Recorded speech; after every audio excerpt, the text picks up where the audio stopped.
Hello, welcome to another bite-sized jump into Adobe Lightroom.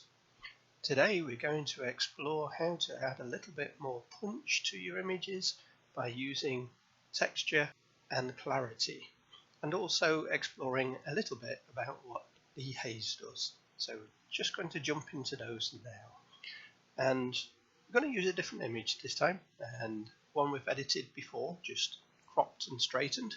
So if we go into the develop module, and there's our image there, we want to see if we can pull out a little bit of texture in the areas of the cobbles and also maybe enhance the shadows. And all we're doing at the moment is applying global edits. And if we have a look at the present module here, we've got texture, clarity and dehaze. Texture plays around in the mid area, the mid ranges of your images, to kind of sharpen them, make them a little bit more punchier, while at the same time not affecting or adding any additional noise. So if we just go up all the way, it'll give you a feel for what it's doing. Texture itself is a relatively new addition, so anyone on the lower versions of Lightroom, if you're not using Creative Cloud, may not have this. Conversely, you can go the other way and it starts to smooth things out and makes it almost a watercolor-esque type image. Later on, when we look at the more local adjustment tools, this comes into its own in a different way completely. And clarity does something similar to texture.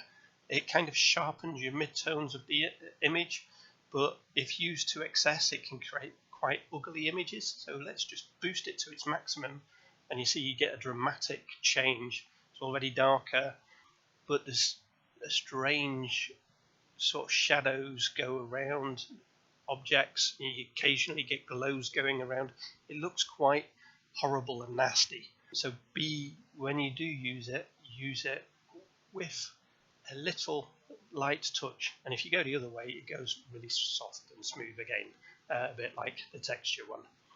But let's bring that up and add, again, as with before, it's all about look and feel, so you're making a judgment on your specific image to find where that punch actually comes in. And I think it's around there or thereabouts. So if you see, we're getting a little bit more detail in the cobblestones. Let's just have a quick look at dehaze, and if I pull that down, it all goes really quite cloudy and quite obscure. And if you take it all the way up, if you've got landscapes or scenes with smoke and such, if you're going to a concert, you can use your dehaze to try and eliminate some of that effect of smoke and fog and haze obscuring part of your image. But again, as before, use cautiously. So that, for me today, is job done.